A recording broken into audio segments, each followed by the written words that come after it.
Bonjour à tous, quatrième numéro de l'Hebdomédia. Au sommaire cette semaine, Tiger King va avoir une deuxième saison sur Netflix. Bruno des 12 coups de midi dépasse la barre du million d'euros de gains et de cadeaux. Les Teletubbies accusés d'être des démons gays à cause de Lil Nas X. Et enfin, un homme a été mis en examen pour le cambriolage de Nabila. On parle de tout ça juste après le générique. C'est parti, générique.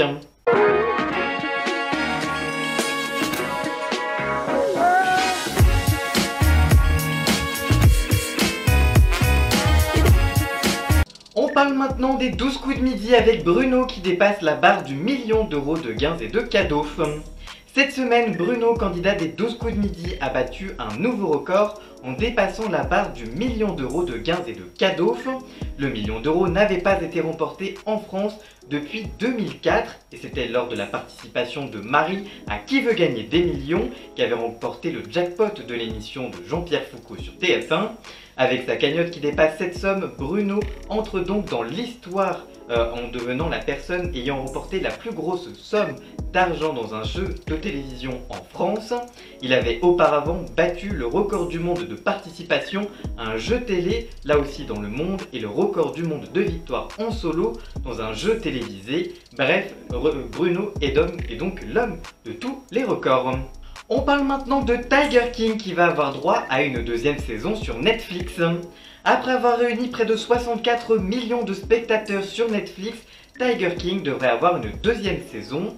Pour rappel, en français, Au Royaume des Fauves, suivait l'histoire de Joe Exotic, un Américain haut en couleur, éleveur de fauves et chanteur de country, condamné à 22 ans de réclusion pour tentative d'assassinat et cruauté sur les animaux. La saison 2 de ce documentaire devrait arriver d'ici la fin de l'année, selon le Hollywood Reporter qui révèle l'information. Reste à savoir ce que les créateurs du programme vont avoir à raconter dans ce nouvel opus. Les aventures de Joe Exotic derrière les barreaux, son combat pour attirer l'attention de Donald Trump. En effet, digérant mal les attaques des associations de protection des animaux, notamment celle de Carole Baskin, Joe Exotic s'était lancé dans une guerre ouverte en 2004 contre cette dernière. En 2017, le FBI obtenait des enregistrements révélant les projets meurtriers de Joe Exotic à l'encontre de Carole Baskin. Jurant être innocent, il a récemment appelé Joe Biden à l'aide. Réponse du contenu dans quelques mois sur Netflix. On parle maintenant de l'histoire improbable qui mêle Lil Nas X, l'extrême droite et les Teletubbies, et non, ce n'est pas un camoulox. Après avoir sorti le 17 septembre dernier son premier album Montero, Lil Nas X a reçu un soutien inattendu de la part des Teletubbies. En effet, ces derniers ont réclamé via leur compte Twitter un featuring sur le prochain album du rappeur américain, et la réponse de ce dernier ne fut pas longtemps à être tombée en indiquant, je cite, carrément Tiki Winky et moi sur le refrain, Dipsy et Po sur les couplets, et on laissera Lala faire l'outro. Un échange innocent et drôle, mais certains, comme la nationaliste chrétienne Lauren Wicklick, s'est empressé de réagir sur Instagram avec une phrase cinglante en indiquant, je cite, j'ai toujours su que les Teletubbies étaient des petits démons gays. Son indignation n'a pas vraiment été prise au sérieux, mais ce n'est pas la première fois que le Quatuor reçoit ce genre de commentaires. En effet, Sébastien Gorka, qui a travaillé comme conseiller politique dans l'administration de Trump, avait accusé Tiki Winky et ses camarades d'être à l'origine de la transidentité, en indiquant, je cite, au-delà d'un certain âge, tu dois être responsable de ta propre éducation et de ta propre compréhension de la vérité. Je pense que tout le truc trans a commencé avec les Teletubbies. Vous vous rappelez, l'un d'entre eux portait un tutu. En tout cas, vaut mieux prendre ces micro-polémiques avec la blague et ne pas les prendre au sérieux. Mais en tout cas, ça fait de bonnes histoires à raconter. Comme quoi, on peut avoir de l'imagination encore, même en étant vieux et conservateur.